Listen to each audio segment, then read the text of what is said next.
Good morning, NicNaccers. Well, it's 10. It's still morning.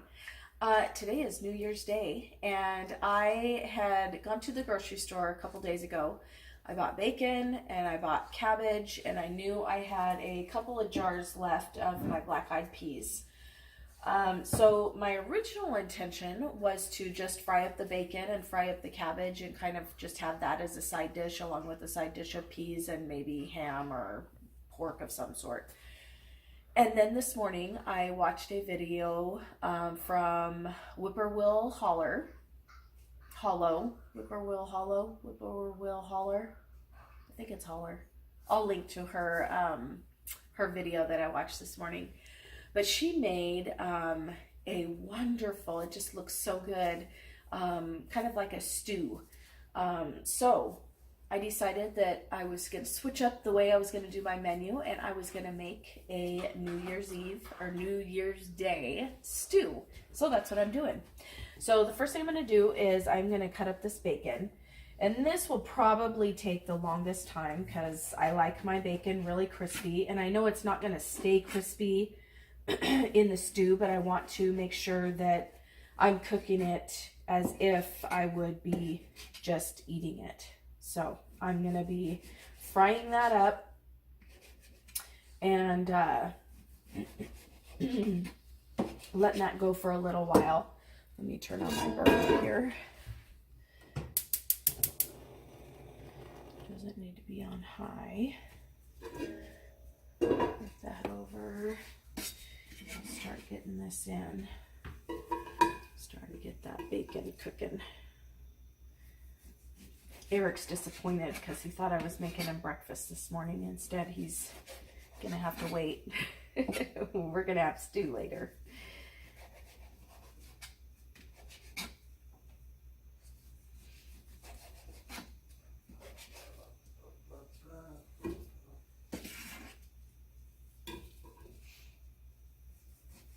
So I will continue to cut this up, and then I'll show you a couple short clips of the bacon sizzling once it starts getting brown, because that's always good footage, I think. Yum, yum. Who doesn't love bacon? So I'll bring you back once we're getting it good and going. Looks good. So our bacon is foamy, which means we have almost all of the bacon fat out, which is perfect. So that's going to continue to crisp. And while that's crisping up, I'm going to throw in, this is 3 small onions. I don't know if you guys saw that sitting on the counter over there, but I'm going to throw in 3 small onions and get these softened while the bacon is still crisping.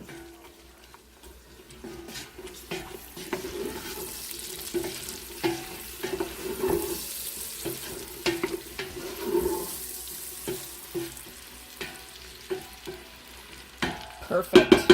We'll let that go for, I don't know, another 10 minutes or so, or longer if we need be to get that bacon a little crispier. But it's looking pretty good. Be back soon. So I was going to show you guys, when I'm doing my veggies, this is exactly what you see in my stock videos. So I cut up 3 onions, I cut off the ends, and I keep the tops. The bottoms, you can keep them if you want to, but where all the roots and stuff are, a lot of times that holds on to dirt. So I'll cut those off and throw those away. But I keep all of any bits and pieces of the core and all of the first outer layer of my onions I always get rid of, but any of the other flaky outer layers I keep. And then I just throw those in a little baggie. Normally I have gallon-sized bags, but I'm out right now, and I'm not going to let these go to waste. I'm going to keep them. I'm going to throw these in my freezer, and I'll continue adding to it with my veggies until I have usually 3 or 4 gallons, gallon bags full of meat and veggies. I don't normally do just veggie stock, but if I start to get overwhelmed with the vegetable scraps, then I'll do a veggie stock. But almost always it's a beef or chicken or turkey. So there you have it. Don't throw away those scraps. All right, so I have half of the cabbage cut up. I am going to use the whole thing, but I was running out of space on my cutting board. So we're gonna put the first half in and let that kind of start to wilt down. And I'll cut up this other half.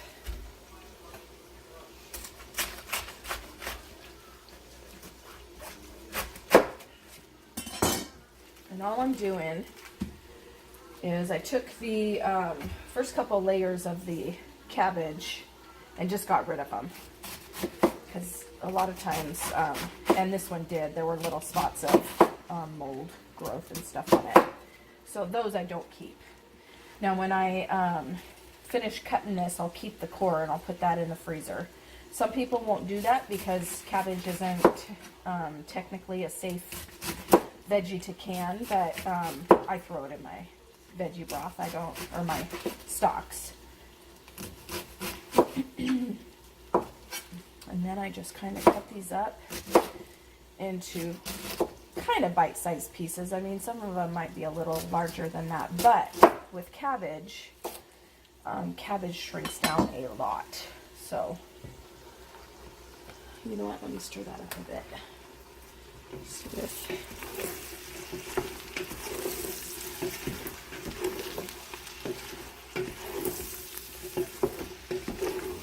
Oh, that looks good already. Just that. Onions, bacon, and cabbage. Oh my. Good stuff.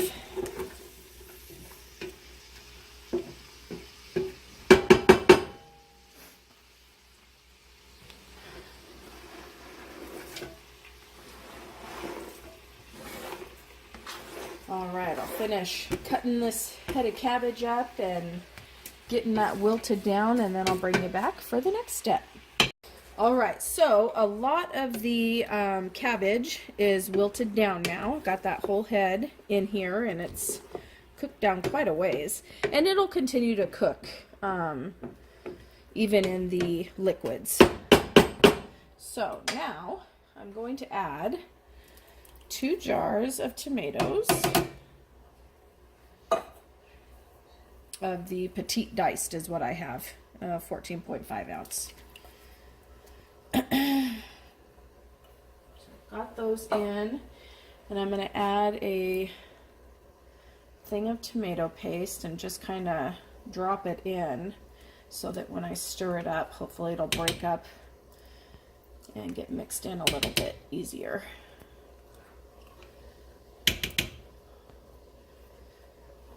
Who knows if that's really how it works, but that makes me feel better, so that's how I'm doing it.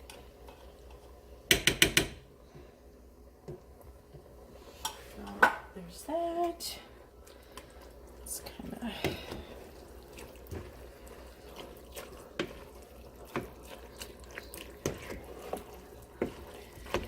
get that mixed up a bit.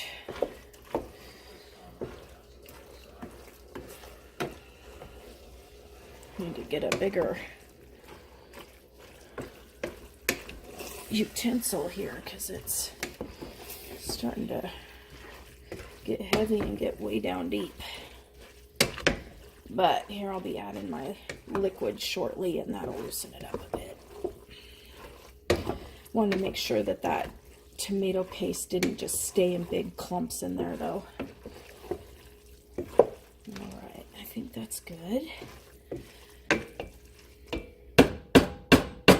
Oh, it smells good.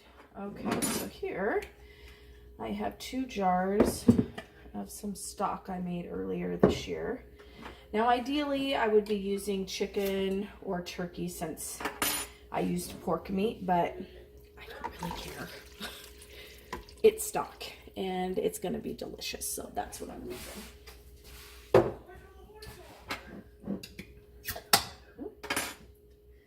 That was a nice pop. Oh, I don't think I shook that one up enough. All right, and now I'm going to add my black-eyed peas. Might need my little thing to get them out because once I canned them, they got kind of thick in there. Now, when Lori made hers, her stew, she did hers in the crock pot or a slow cooker. Let me change that. It was a slow cooker. I honestly did not even know there was a difference between a slow cooker and a crock pot. I thought they were all the same.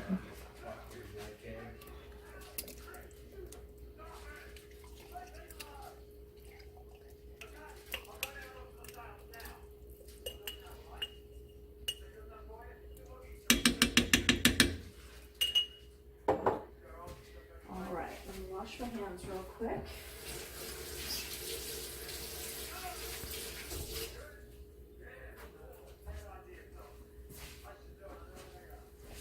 Okay, so now I'm going to add my spices. First, let me get that stirred up a bit, get some of that liquid down at the bottom. There we go. Oh my, that looks good.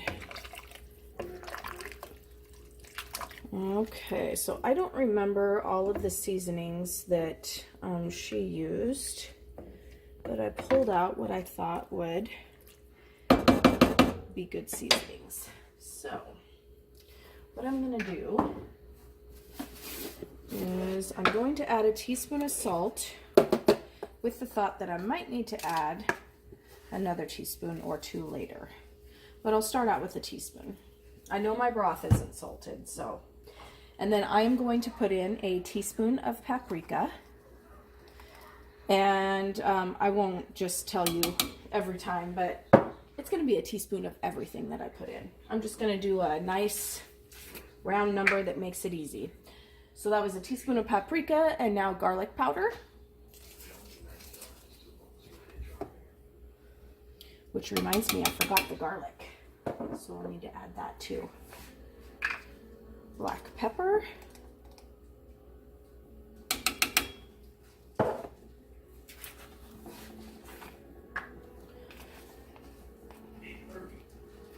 onion powder,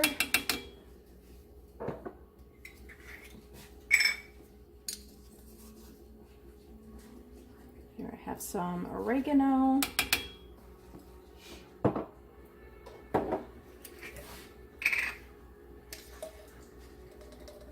and some thyme. Okay, now for the hot. I'm not going to add a full teaspoon. In fact, I think I might just do a quarter teaspoon of cayenne pepper.